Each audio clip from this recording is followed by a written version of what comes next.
अस्सलाम वालेकुम स्टूडेंट्स, क्या हाल है आपके। मेरा नाम है अबराज चौहान। आज हम फर्स्ट ईयर चैप्टर नंबर 3 के दो न्यूमेरिकल सॉल्व करने जा रहे हैं एक्सरसाइज के 21 एंड 22। ये बहुत इंपॉर्टेंट न्यूमेरिकल्स हैं। चलते हैं हम अपने ग्लास बोर्ड की तरफ। स्टूडेंट्स, अब हम करने जा रहे हैं क्वेश्चन नंबर 21। ये न्यूमेरिकल ना Graham's law rate of diffusion से रिलेटेड है। तो पहले थोड़ा सा Graham's law rate of diffusion को हम चेक कर लेते हैं कि क्या होता है, फिर हम इस पे यूज़ करेंगे। देखिए, ग्राहम्स लॉ के मुताबिक rate of diffusion of first gas divided by rate of diffusion of second gas, यानी कि दो गैसेस के रेट ऑफ डिफ्यूजन की रेशो से ये R1 गैस है, ये ट्रेवल कर रही है, डिफ्यूज़ कर रही है 100 cm³ पर सेकंड पे। तो R2 अगर डिफ्यूज़ कर रही है 20 cm³ पर सेकंड पे, तो उनकी वैल्यूज़ यहाँ पे आएंगी। ये इक्वल है स्क्वायर रूट ऑफ डेंसिटी। आप डेंसिटी ले सकते हैं, मॉलिक्यूलर मैसेज की रेशो ले सकते हैं। R1 की जो डेंसिटी आएगी वो नीचे आएगी, R2 की जो आएगी वो ऊपर आएगी। सेम इसी तरह अगर मैं करना चाहूँ फाइंड फॉर मॉलिक्यूलर मैस, तो मेरा होगा R1 over R2 is equal to D2, इसकी जगह आ जाएगा M2 और इधर आ जाएगा M1। This one was two equations from Graham's law, Thomas Graham का जो लॉ था ऑफ रेट ऑफ डिफ्यूजन का, ये उसकी दो इक्वेशंस है। हमने करना क्या है, हमने इन दो इक्वेशंस को यूज करना है और फिर आगे चलना है। सबसे पहले तो हमारा जो पार्ट 1 है, the relative densities of two gases are 1:1.5। यानी कि हम ऐसा करते हैं, सेम मार्कर से सेम क्वेश्चन जो मैंने लिखा है उसी को सॉल्व करते हैं। ए और बी, पार्ट 1, ए और बी दो गैसेज हैं। ओके, ए और बी की जो रेशो है वो है 1:1.5। ओके, ठीक है। रिलेटिव डेंसिटीज की रेशो जो है इनकी 1:1.5 है। Find out the volume of B that will diffuse in the same time of 150 dm³ of A. कहता है कि बी का वॉल्यूम फाइंड करें अगर ए उसी टाइम में डिफ्यूज करता है 150 dm³, तो बी उसी टाइम में कितना वॉल्यूम डिफ्यूज कराएगा। से 150 dm³ पर सेकंड डिफ्यूज हो रहा है, तो बी का पर सेकंड वॉल्यूम क्या होगा। अब सिंपल सी बात है, हमारे पास डेंसिटीज की रेशो है, हमारे पास रेट ऑफ डिफ्यूजन की रेशो है कि इतनी अमाउंट या वॉल्यूम जो है पर खास टाइम डिफ्यूज करता है, तो हम इसको यूज करते हैं। सिंपल जो हमारे पास फार्मूला है, R1 over R2 is equal to square root of D2 over square root of D1। इसको मैं यूं भी लिख सकता हूं कि मैं इन दोनों का स्क्वायर रूट कॉमन ले लूं, तो ये बन जाएगा D2 over D1 R1 over R2। Values input करते हैं। R1 की और R2 की रेशो क्या है, 1:1.5 जो है ना, ये है इनकी डेंसिटीज की रेशो। तो पहली बात है R1 R2 की तो वैल्यू हमारे पास, R1 की वैल्यू ए की तो गिवन है 150 dm³ per unit time, R2 नहीं गिवन, तो हमने R2 फाइंड करना है। तो मैं R1 की वैल्यू लगा देता हूं 150 dm³, R2 अननोन है, ये रेशो। अच्छा, अब D2 है, D2 जो है वो 1.5 है और ये 1 है। अब ऐसा करता हूं, मैं इसको सोल्व करता हूं। सोल्व करने के लिए मुझे क्या करना पड़ेगा, मुझे दोनों तरफ स्क्वायर लेना पड़ेगा, या मैं पहले स्क्वायर ले लेता हूं दोनों तरफ, फिर मैं दोनों तरफ, तो मेरे पास यूनिट्स छोड़ देता हूं मैं फॉर अ टाइम बिंग, क्योंकि यूनिट्स जो R1 के हैं वही R2 के आने हैं। 150 का स्क्वायर R स्क्वायर, 2 का R2 का स्क्वायर। अच्छा, ये कैंसिल होके 1.5 ओवर 1 1.5 ही होता है, तो उसका स्क्वायर स्क्वायर रूट से कैंसिल हो जाएगा। अब ये हो जाएगा। नेक्स्ट जो स्टेप होगा इसमें क्या होगा, नेक्स्ट स्टेप यूं होगा कि जो हमारे पास 1.5 है, ये 1.5 है, ये R2 स्क्वायर की जगह चला जाएगा और R2 स्क्वायर ऊपर आ जाएगा, तो ये हो जाएगा R2 का स्क्वायर 150 का स्क्वायर डिवाइडेड बाय 1.5। यहां से अगर आप R2 स्क्वायर की, आप अगर यहाँ R1 R2 नहीं लिखना चाहते, आप AB भी लिख सकते हैं। आंसर तो वही आना है। क्यों, मैंने ए गैस को कंसिडर कर लिया, ए का R1 है, बी का R2 है। तो यहाँ पे अगर for example R1 R2 confuse कर रहा है, you can also use RA RB, same RA RB, same इसी तरह ये जो होगा हमारा फिर RB हो जाएगा, ये भी हमारा RB हो जाएगा। मीन्स सेकंड वाले को मैं B से डिनोट कर लूं या A से डिनोट कर लूं, बात एक ही है, उसका मतलब है सेकंड गैस। ओके, मैंने आप लोगों की आसानी के लिए इसको AB से तशबीह दे दी है ताकि ये आसानी से सॉल्व हो जाए। नाउ यहाँ से जो R2 स्क्वायर की वैल्यू आएगी वो आएगी 1500। ओके, 15000। अब मैं क्या करता हूँ, RB निकालना है ना, तो मैं दोनों तरफ स्क्वायर रूट ले लेता हूँ। तो यहां से जो RB निकलेगा वो निकलेगा 122.47 DM³।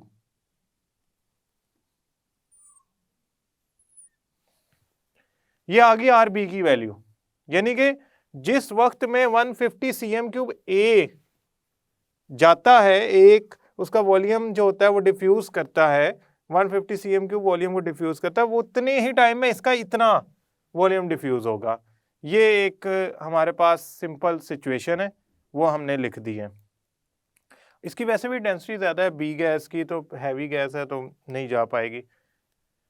Second, the hydrogen diffuses through a porous plate at a rate of 500 cm³।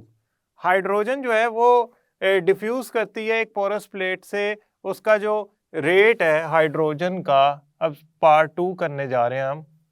Hydrogen का जो रेट ऑफ डिफ्यूजन है वो है 500 cm³ पर मिनट। ओके, cm³ पर मिनट को मैंने लिख रहा 0 डिग्री पे। Find out the rate of diffusion of oxygen. वो कहता है कि अगर मैं हाइड्रोजन के साथ ऑक्सीजन को कंपेयर कर लूं तो rate of diffusion of oxygen क्या होगा। अब यहाँ तो आपको लगेगा जिस तरह डाटा इनकम्प्लीट है, नहीं, जब आपके पास गैस का नाम पता होता है ना, तो इसका मतलब आपको उसके मॉलिक्यूलर मास का पता है। जब आपको गैस के नाम का पता होता है तो इसका मतलब आपको उसके मॉलिक्यूलर मास का पता है। सो हाइड्रोजन का मॉलिक्यूलर मास होता है 2 ग्राम पर मोल। ऑक्सीजन का मॉलिक्यूलर मास है 32 ग्राम पर मोल। अब आपने क्या करना है, फार्मूला यूज करना है। कौन सा यूज करेंगे आपके ख्याल में, ये यूज करेंगे, मॉलिक्यूलर मास वाला यूज करेंगे? डेंसिटी तो गिवन नहीं है, तो डेफिनेट सी बात है मॉलिक्यूलर मास वाला फार्मूला यूज होगा। तो मैं यहाँ लिखता हूँ formula R1/R2 is equal to M2/M1। अच्छा, R1 गिवन है मेरे पास, ठीक है, R1 मेरे पास गिवन है कितना, 500।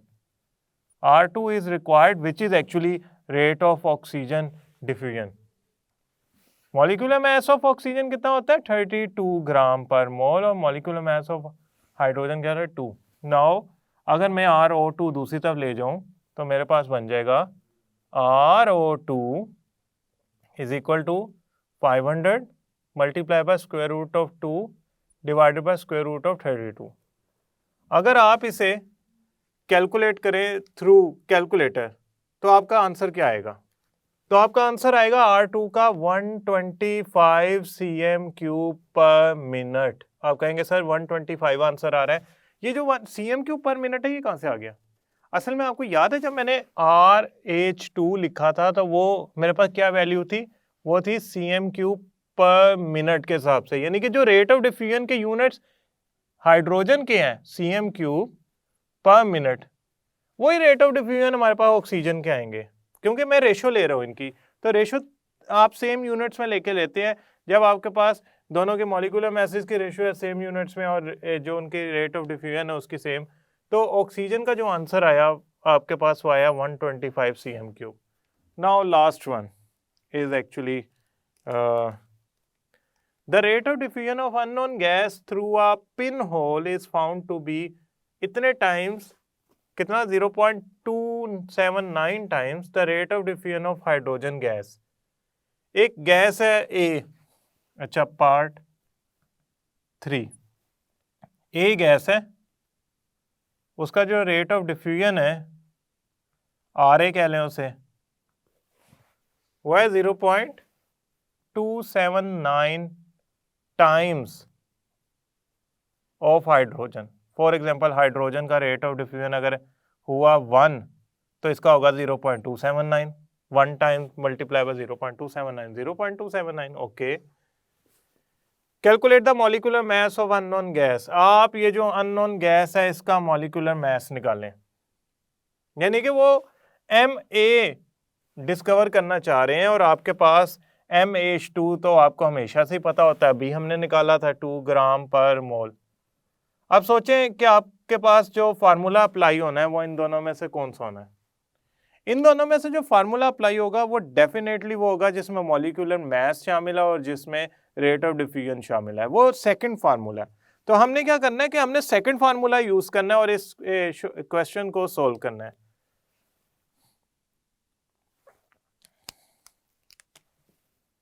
RA over RH2 is equal to molecular mass of H2 divided by molecular mass of A।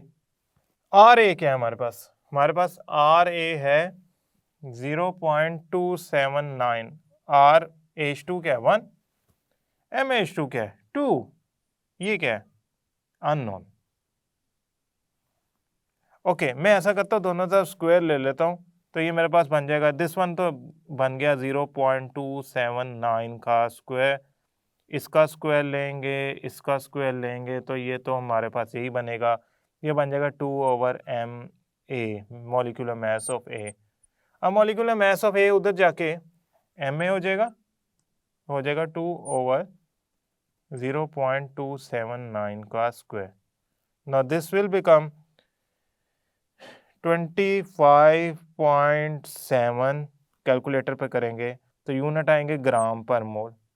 अब डेफिनेटली यूनिट मॉलिक्यूलर मास के ग्राम पर मोल होंगे, क्योंकि अगर हमने हाइड्रोजन के ग्राम पर मोल लिए हैं, रेशियो है ना, वैसे भी यूनिट्स ऑफ मॉलिक्यूलर मास ग्राम पर मोल ही होते हैं। तो हमारे पास जो आंसर आएगा इस सारी एक्सरसाइज को करने के बाद for molecular mass of second gas और ए गैस वो आएगा 25.7 ग्राम। एक चीज़ याद रखिएगा, इनका मॉलिक्यूलर मास ज़्यादा, डेट इज़ वाई इनकी डिफ्यूजन हाइड्रोजन के मुकाबले में कम है। हाइड्रोजन का मॉलिक्यूलर मास कम है, 2 है, तो आप देख सकते हैं कि उसकी जो डिफ्यूजन है वो 1 है और जिस गैस का ज़्यादा उसकी डिफ्यूजन है 0.279।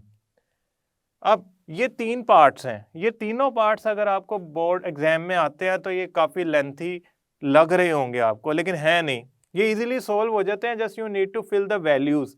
इन वैल्यूज को फिल करने के लिए थोड़ा सा रुक कर ये जरूर सोच लीजिएगा कब कौन सा फॉर्मूला लगना है, ए या बी, कौन सा लगना है फार्मूला, और कौन सी वैल्यूज गिवन है, कौन सी वैल्यूज नहीं गिवन, तब जाके आपका ये न्यूमेरिकल बेहतरीन सोल्व हो सकता है। अब हम चलते हैं सेकंड न्यूमेरिकल की तरफ। ओके स्टूडेंट्स, अब हम करने जा रहे हैं क्वेश्चन नंबर 22। बात यूं है कि ये वाला क्वेश्चन 2 पार्ट्स पे मुश्तमिल है, लेकिन उसके बावजूद काफ़ी इंटरेस्टिंग है।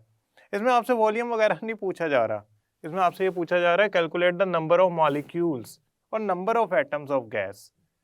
नंबर ऑफ मॉलिक्यूल या number of atoms of gas निकालने के लिए आपको मोल्स पता होने चाहिए। अब आप सोच रहे होंगे मुझे कहाँ से अंदाज़ा हो गया कि नंबर ऑफ मॉलिक्यूल या नंबर ऑफ पार्टिकल्स निकालने के लिए मोल्स चाहिए होते हैं। आपको एक फार्मूला थोड़ा सा मैं याद करवाना चाहूँगा। Number of particles of anything is equal to moles multiply by Avogadro। अब ये जो मोल वाली वैल्यू है that is actually मुझे रिक्वायर्ड है। अगर मुझे पता है तो मैं सिंपली एवोगैड्रो से मल्टीप्लाई करूंगा, मेरे पास नंबर ऑफ पार्टिकल्स आ जाएंगे। अगर सेम, अगर मेरे पास फॉर एग्जांपल एक गैस है और उसके मुझे नंबर ऑफ पार्टिकल फाइंड करने हैं तो मोल्स बता दें, मोल्स बताएं, मैं उसे एवोगैड्रो से मल्टीप्लाई करूं, नंबर ऑफ पार्टिकल बता दूं। अब आप दूसरा आपके जहन में एक क्वेश्चन आएगा, ठीक है मोल्स अगर मैंने फाइंड कर ली है किसी ना किसी तरह तो मैं नंबर ऑफ पार्टिकल्स बता सकता हूँ। नंबर ऑफ पार्टिकल्स बताने के लिए मोल्स हैं, मोल कहाँ से आएंगे? मोल्स जनरल गैस इक्वेशन से आएंगे। जनरल गैस इक्वेशन से हम मोल्स निकालेंगे, मोल से हम नंबर ऑफ पार्टिकल्स निकाल लेंगे। सो इसका ज़रा ग्राफ जो माइंड मैप है वो ज़रा थोड़ा सा सोच लेते हैं। हमने यूज करनी है जनरल गैस इक्वेशन, उससे हमने निकालने हैं मोल्स और फिर मोल से निकलेंगे नंबर ऑफ मॉलिक्यूल्स। या number of particles of that gas, फिर नंबर ऑफ मॉलिक्यूल से निकलेंगे नंबर ऑफ एटम्स। सो ये मैंने कंस्ट्रक्शन दे दी है जो मैं करने जा रहा हूँ, उसका मैप दे दिया, फ्लो चार्ट दे दिया है। अब हम इसको यूज़ करेंगे और उससे हम अपना आंसर फाइंड करेंगे। सबसे पहले तो ये है कि हमारा जो आंसर है उसका डाटा निकालते हैं। सबसे पहले पार्ट ए करते हैं हम। पार्ट ए के अंदर जो हमारे पास डाटा है वो 20 cm³ वॉल्यूम है। अब cm³ वाली बात जो है ना वो ठीक तो है, फिर dm³ में कर लेते हैं। आर की वैल्यू 0.0821 यूज कर लेंगे, आपकी मर्जी है। 20 डिवाइडेड बाय 1000 cm³ से जब मैंने इस वैल्यू को 1000 से डिवाइड कर दूंगा तो मेरे यूनिट dm³ में कन्वर्ट हो जाएंगे, क्योंकि cm³ से dm³ में जाने के लिए 1000 से डिवाइड करना होता है। तो मेरा जो आंसर आएगा 0.020 dm³ आएगा। Okay, this is methane. Actually methane का मॉलिक्यूलर मास हम सारे जानते हैं 1 carbon plus 4 hydrogen which makes actually 16 ग्राम पर मोल। ओके, टेम्परेचर है 0 डिग्री, डेट इज 273 केल्विन। कैसे आया? 0 डिग्री में 273 ऐड किया, 273 kelvin. Now there is a difficulty, pressure जो है वो मेरा टॉर में गिवन, मिलीमीटर Hg में गिवन है। आप चाहें तो आप फॉर एग्जांपल cm³ और मिलीमीटर Hg जो है ये वैल्यूज इसको टॉर में कन्वर्ट कर लें और आर की वैल्यूज ही यूज़ करनी है ना, वो आप बेशक डिफरेंट यूज़ कर लें, उसका कोई इशू नहीं है। मीन्स उससे आंसर नहीं चेंज आएगा। मैं सिर्फ एक प्रैक्टिस के लिए आपको ये करवा रहा हूँ ताकि आपको ये भी आता हो कि इन यूनिट्स को किसी और यूनिट में कन्वर्ट किया जा सकता है। देखें भाई, बात यूँ है कि आपके पास ATM और मिलीमीटर Hg को कंपेयर करके हम निकाल सकते हैं कि 700 मिलीमीटर Hg के अंदर कितने ATM है। देखें, एक ATM के अंदर 760 मिलीमीटर Hg होता है, तो 700 के अंदर कितना होगा? x होगा। क्रॉस मल्टीप्लाई करें तो x की वैल्यू आएगी 700 डिवाइडेड बाय 760। तो मेरे पास यहाँ पे 700 डिवाइडेड बाय 760 जो x की वैल्यू आएगी ATM के अंदर वो आएगी 0.92 ATM। अब ये मेरे पास डाटा आ गया। मैं इसको ऐसा करता हूँ, यूज़ करता हूँ इसको जनरल गैस इक्वेशन में सॉल्यूशन निकालते हैं। फार्मूला क्या होगा? PV is equal to nRT। तो n किसके इक्वल होगा? PV ओवर RT के। प्रेशर कितना है हमारे पास? 0.92 ATM। यूनिट्स चूंकि हमारे सेम है, मोल्स ही आएंगे यूनिट्स में। हमने जो मसला हल करना था वो ये था कि यूनिट्स ऑफ आर यूज़ करने, आर की न्यूमेरिकल वैल्यू यूज़ करने से पहले units of pressure and volume हमारे ATM और dm³ में होने चाहिए, वो मैंने कर ली है। लिहाजा मैं अब यूनिट्स लिखने की बजाय डायरेक्ट जो मोल्स के यूनिट आएंगे वो मैं लिख दूंगा। वॉल्यूम क्या आया? 0.020 डिवाइडेड बाय 0.0821। टेम्परेचर जो है डेट इज़ एक्चुअली 273 केल्विन। और यहाँ से जो मैं कैलकुलेट करता हूँ तो मेरे पास आता है 8.2 10⁻⁻⁴ मोल्स। ये आया मेरे पास मीथेन के मोल्स, 8.2 10⁻⁴ मोल्स। अब आप सोच रहे होंगे अब इसका ये वाला फार्मूला यूज़ करें। ऐसा कर लेते हैं हम फार्मूला। सबसे पहले तो हम फाइंड करते हैं नंबर ऑफ मॉलिक्यूल्स, वो इक्वल होंगे moles multiply by Avogadro. Moles कितने हैं? 8.2 10⁻⁻⁴। एवोगैड्रो कितने होते हैं? 6.02 10⁻23। तो मेरे पास आंसर आया 49.36 10⁻23 - 619। ये मेरे पास आंसर आया, नंबर ऑफ मॉलिक्यूल्स आ गए। अब नंबर ऑफ मॉलिक्यूल से नंबर ऑफ एटम किस तरह निकाले जा सकते हैं? बड़ी आसान सी बात है। मीथेन का एक मॉलिक्यूल हो तो उसके अंदर एटम्स कितने होते हैं? आप कहेंगे सर 5 होते हैं, 4 हाइड्रोजन 1 कार्बन, तो 5 होते हैं।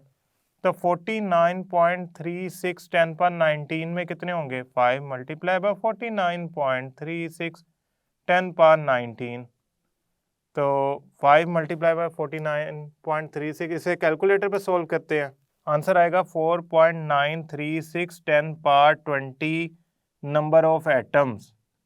अब आप कहेंगे नंबर ऑफ एटम ज़्यादा है या नंबर ऑफ मॉलिक्यूल से, क्योंकि एक मॉलिक्यूल जो है उसमें जो एक मिनट में लिख लूँ मीथेन के एटम, क्योंकि एक मॉलिक्यूल में 5 एटम्स होते हैं तो डेफिनेटली उसके नंबर ऑफ एटम्स जो होंगे वो ज़्यादा आएंगे। अब हम चलते हैं पार्ट बी की तरफ। डेटा फॉर बी, वॉल्यूम है 1 cm3, DM³ में कन्वर्ट करना है, 1000 से डिवाइड कर दें, 0.001 DM³। Okay, pressure already 1.5 ATM की बना है, हमें ज़रूरत ही नहीं कन्वर्ट करने की इसको दूसरे प्रेशर के अंदर। 100 डिग्री टेम्परेचर की बना है, टेम्परेचर 100 डिग्री को हमने कन्वर्ट करना है केल्विन में, तो 100 में 273 ऐड करें, 373 केल्विन आंसर आ गया आपका। और मॉलिक्यूलर मास ऑफ अमोनिया कितना आएगा? मॉलिक्यूलर मास अमोनिया आएगा 17 ग्राम पर मोल। अब हमारे पास अगेन वही फार्मूला है जो हम पहले भी यूज़ कर रहे थे, PV is equal to NRT। Moles पता लग गया तो मैं ऑलरेडी नंबर ऑफ मॉलिक्यूल्स या पार्टिकल्स निकाल लूँगा, तो यहाँ से जो N आएगा वो आएगा PV ओवर RT के। अब मुझे ज़रूरत नहीं है कोई ज़्यादा सोचने की, क्योंकि मेरे ऑलरेडी यूनिट DM³ और ATM में है, तो मैं प्रेशर की वैल्यू लिख देता हूँ 1.5, वॉल्यूम की 0.001 DM³ डिवाइडेड बाय 0.0821 373। जब मैं ये सारी वैल्यूज़ लिखूंगा तो जो मेरा आंसर आएगा मोल्स में वो आएगा 4.89 10 पावर -5 मोल्स। ना मोल्स आ गए आपके पास, अगेन मोल्स आ गए हैं, नंबर ऑफ मॉलिक्यूल निकालने हैं, आसान काम है। Number of molecules moles multiply by Avogadro, moles कितने हैं? 4.89 10 पावर -5 6.02 10 रेज़ टू पावर 23, ये है एवोगैड्रो नंबर, ये है मोल। तो आपका आंसर आएगा इसको मल्टीप्लाई करने के बाद 2.94 10 पावर 19 नंबर ऑफ मॉलिक्यूल्स। ये तो आए अमोनिया के number of molecules, ammonia gas के नंबर ऑफ मॉलिक्यूल्स। आपने ये थोड़ी सिर्फ फाइंड करने हैं, आपने तो इसके number of atoms he find करने हैं। तो आपने क्या करना है, नंबर ऑफ एटम्स फाइंड करने के लिए अमोनिया का एक मॉलिक्यूल में होते हैं 4 एटम्स। कैसे? 3 हाइड्रोजन 1 नाइट्रोजन, तो 4 को अगर मैं इन नंबर से मल्टीप्लाई कर दूंगा तो आ जाएगा 2.94 10 पावर 19, तो मेरा आंसर आ गया 1.177 10 पावर 20 एटम्स